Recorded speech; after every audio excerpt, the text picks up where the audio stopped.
Relationship discomfort is usually solved within you. You can't change others. You'll feel powerless in your life over and over and over again if you put all your needs for ease and comfort outside of yourself. Easier said than done, right? So, how do you really do that?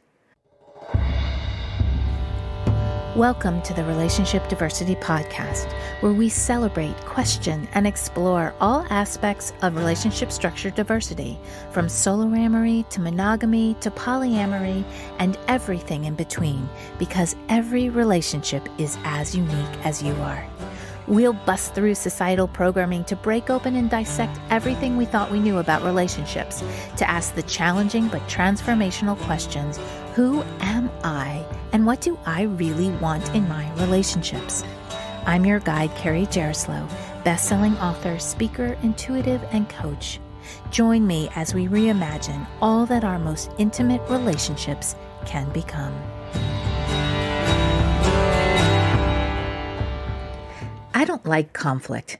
I never saw or experienced the normal and healthy loop of conflict and then conflict resolution. My parents never argued until they were getting divorced.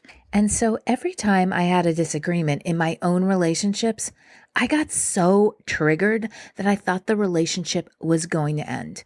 I would respond to these conflicts with endless apologies and doing anything I could think of to make the other person feel better, even if it left me feeling horrible.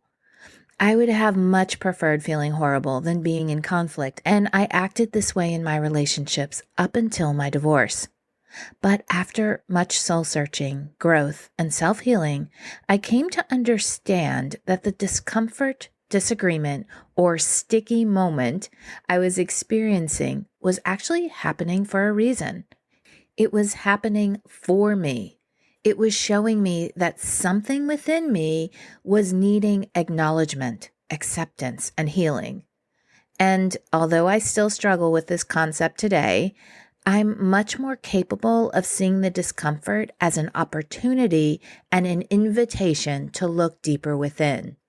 There is always a nugget of my inner psyche calling out to me, wanting to teach me something about myself.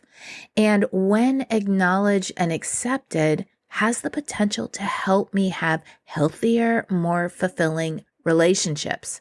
So when I lean into the discomfort with curiosity, I seem to move through it more easily with less resistance. And again, I'm still working on this. I'm not perfect. And I really expect for this to be a lifelong process. I'm a peacemaker at heart. I just wish everyone could get along. In fact, I desperately wish we could find middle ground and learn to honor each other. Yes, I know it's a bit Pollyanna-ish, but I say this to express this desire that is so deep within me. And at the same time, I do believe that conflict and disagreements, or in other words, relationship discomfort, is very much a part of our world. So instead of sticking my head in the sand, I want to dive into it, understand it, and how to use it for my healing. And that's my intention in this episode. I'm going to explore what relationship discomfort is, when and how it can be used to help your healing and evolution, as well as when it raises red flags, because sometimes it does. My hope is that this episode can help you reframe relational discomfort as an opportunity to courageously notice something deeper going on within you. And lastly, I'm going to give you a clear roadmap to support this reframe. One very important note before I get into it. When I refer to relationship discomfort, I'm not talking about when your safety is in jeopardy. I'm not referring to abuse, whether physical, mental, or emotional. And if you find yourself in this place, I'll link a resource in the show notes, and I ask you to please get yourself someplace safe as soon as possible. The definition I'll be working with for this episode for relationship discomfort will refer to the uneasiness, tension, or awkwardness that can arise within interpersonal connections. And because this podcast is all about intimate relationships, this will be my focus. It can manifest in various forms, such as misunderstandings, disagreements, or emotional challenges. It could be as little as a minor annoyance or as big as a total nervous system upset where you get completely dysregulated, resulting in a fight or flight reaction. You know that moment, the one where you get a knot in your stomach, your heart starts beating faster, your face turns red, you feel your body get hot, and you feel the instinct to either fight or run away. We're very rarely triggered when by ourselves. Understandably, when we're alone, we seek comfort and surround ourselves with what feels good. When we're with others, regardless of if it's a close relationship or acquaintance, we're interacting with others who do life differently, who have different paths, beliefs, programs, idiosyncrasies, and ways of being in the world. Even those we resonate deeply with have their own inner wounding that can be triggered by us and our wounding that can be triggered by them. Add in the scenario where you're practicing a non-traditional relationship style and your triggers are often intensified with all the relationship programs you unconsciously accepted as true and good. If you've been there, you know there can be a lot of discomfort and sticky moments in those interactions. Oftentimes, discomfort carries a negative connotation. It's commonly associated with tension, unease, and instability. However, what if we reframed our perspective and recognized that relationship discomfort can be a powerful catalyst for growth, connection, and transformation? This reframe is what I'm hoping you get from this episode, because I believe and have experienced that when I adopted a new way of looking at and understanding relationship discomfort, being able to see it as a positive force for change, I found tremendous self-growth and self-understanding, which in turn made my relationships more connective and more expansive. Discomfort in relationships can manifest in many different forms and in many different relationship structures, whether you're navigating the complexities of soloamory, monogamy, non-monogamy, polyamory, or whatever your unique relationship design is. It may arise from challenging conversations, differing expectations, or the vulnerability that is so important in intimate relationships. Understanding the nature of discomfort is crucial. It's not necessarily an indication of failure, but rather an opportunity for exploration and evolution. So, some examples of when discomfort can lead us to self-growth and healing are like those moments when we approach the edges of our comfort zones, especially when setting or renegotiating boundaries. This discomfort can be a positive sign, signaling personal and relational growth. It encourages us to explore the reasons behind the discomfort, which can contribute to open communication and understanding. The discomfort may clarify why your boundaries are important, or may help them evolve to align closer with your truth instead of beliefs and programs you took on by default. Another example of how relational discomfort can help us grow is those times when we're opening up to more vulnerability. Intimate relationships require vulnerability, and this can really be uncomfortable.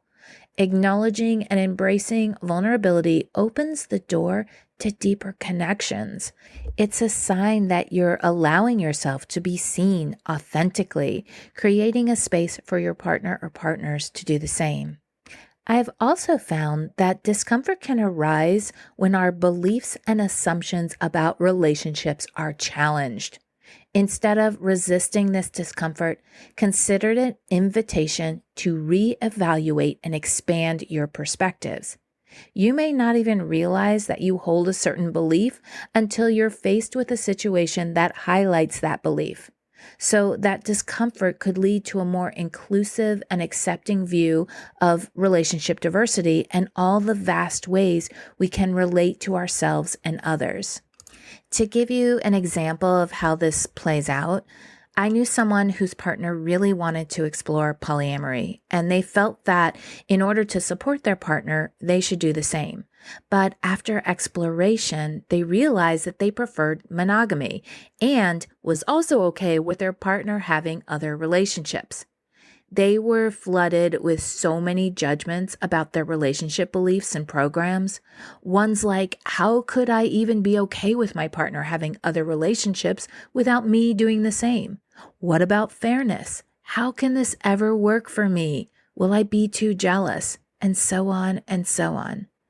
This brought so much tension in their relationship until they began to challenge those cultural beliefs and figure out what they really felt and believed. I do think that there are times when discomfort raises red flags that may signal a deeper issue, not just within you, but also within the relationship as a whole, one that might be best helped through working with a relationship coach or therapist. So discomfort can become problematic when it stems from a misalignment of core values. This is where it's helpful to know your non-negotiables and be able to express them. I always say, know yourself to know what you want, and know yourself to know what you don't want. What is a fundamental need and desire that you must have in your relationships? If you find yourself compromising on these essential principles and standards, it's crucial to reassess whether the relationship is conducive to your well-being and personal integrity. If, for example, one of your relationship core values is the desire for all the people in the relationship to take responsibility, work on themselves as best as possible, and yet your partner or partners consistently blame you for their feelings and circumstance, then this might be a sign that they're not able to meet this important aspect that you so desire. I'm not saying you give up on your partner and the chance for them to grow and learn, but if it's gone on for some time and you still feel blamed for your partner's discomfort, this could be a red flag that discomfort's bringing up. Another potential red flag can be a consistent communication breakdown.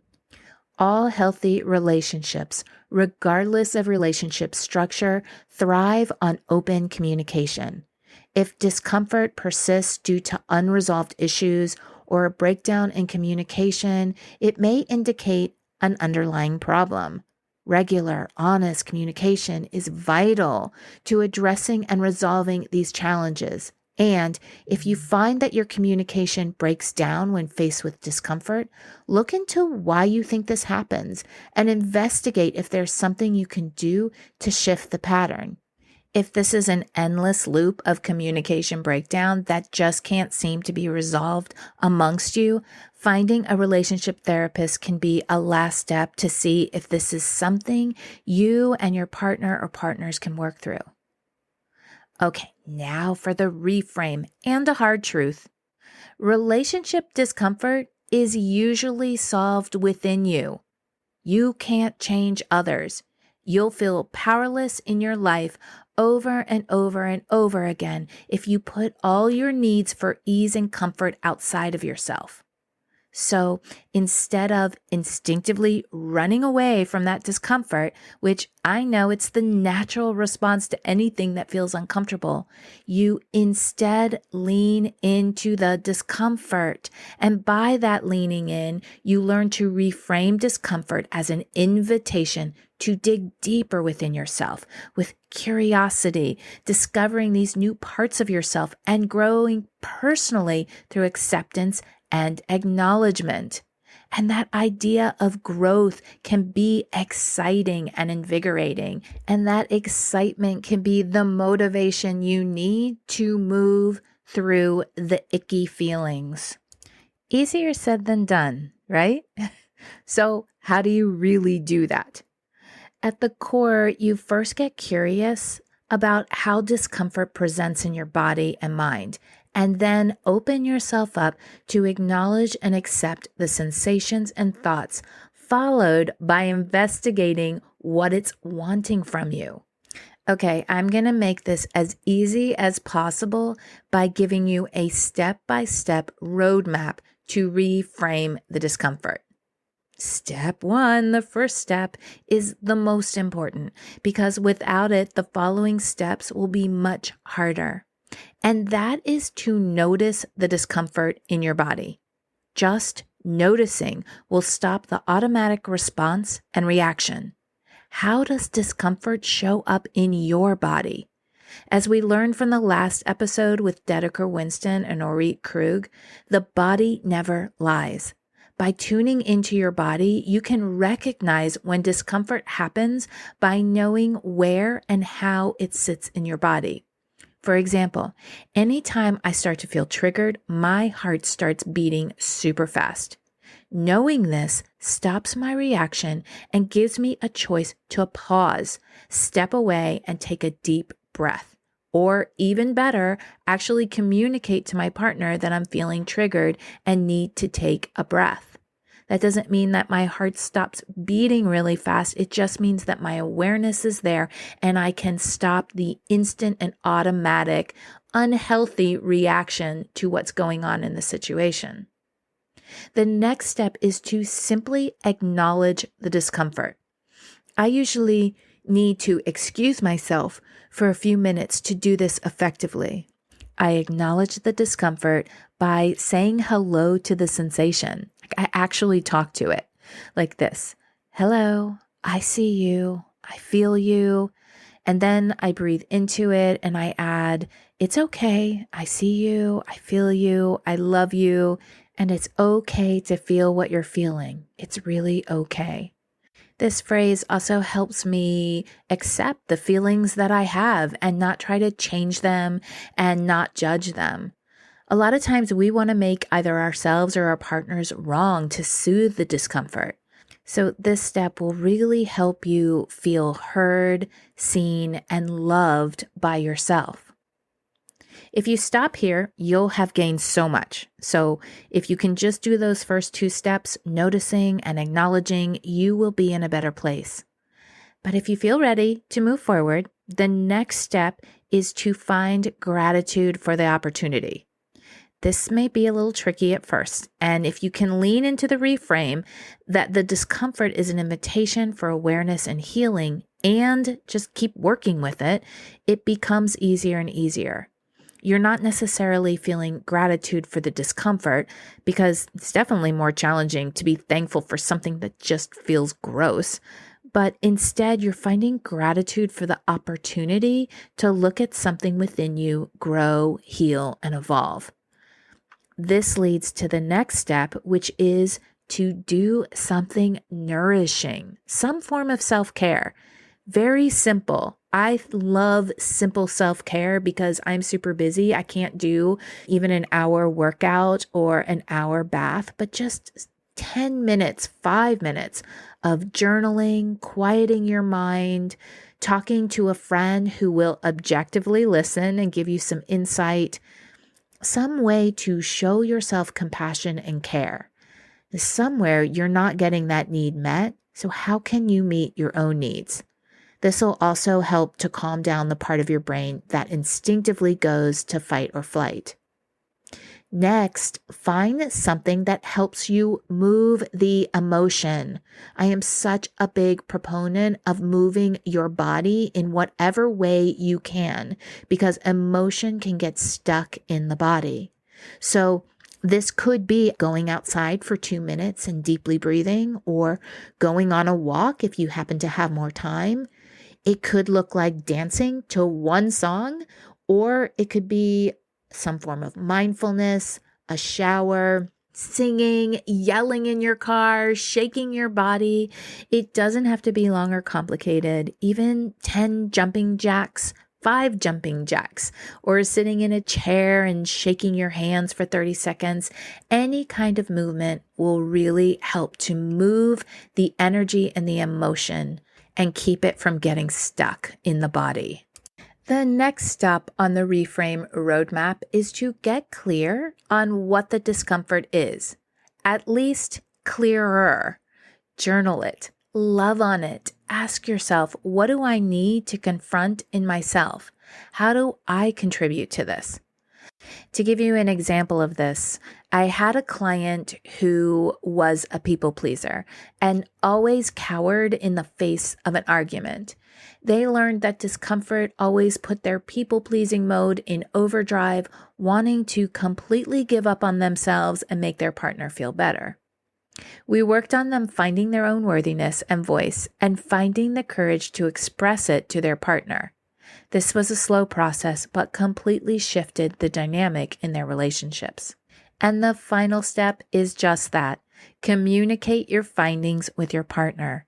Check in with your partner and come together to determine a day and time to revisit what happened and share what you learned.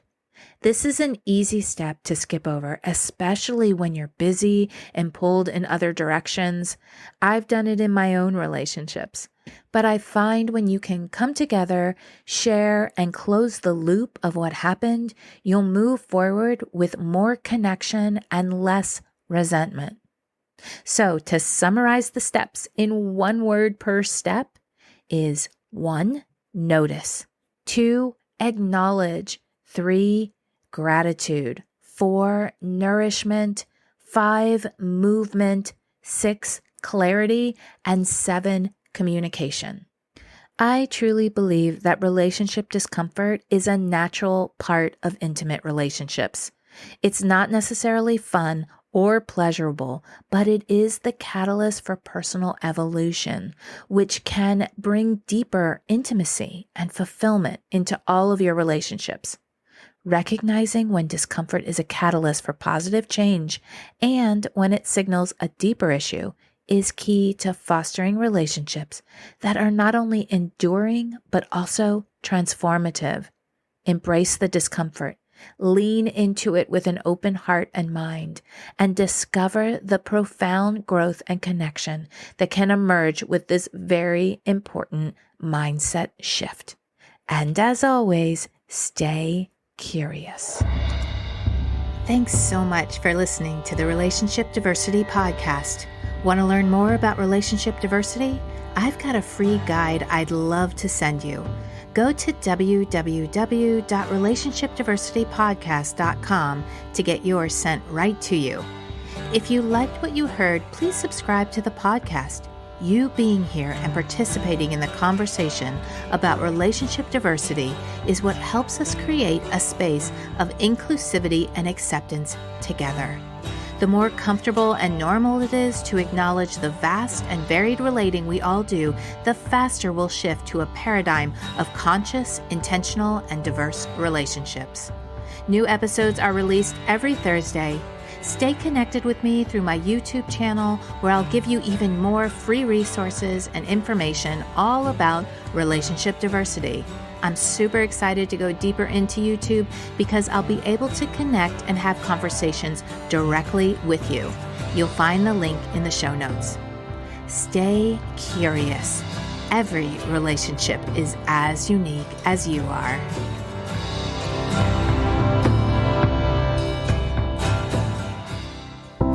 Are you wondering why you never seem to find lasting fulfillment in your relationships? Or do you create the same kinds of relationship experiences over and over again? Can you never seem to find even one person who you want to explore a relationship with? Have you just given up hope altogether? If this sounds like you, my recent book, Why Do They Always Break Up With Me, is the perfect place to start. The foundation of any relationship, whether intimate or not, is the relationship we have with ourselves. In the book, I lead you through 8 clear steps to start or continue your self-exploration journey. You'll learn about the importance of self-acceptance, gratitude, belief shifting, and forgiveness, and given exercises to experience these life-changing concepts. This is the process I use to shift my relationships from continual heartbreak to what they are now, fulfilling, soul-nourishing, compassionate, and loving. It is possible for you. This book can set you on a path to get there. Currently available through Amazon or through the link in the show notes.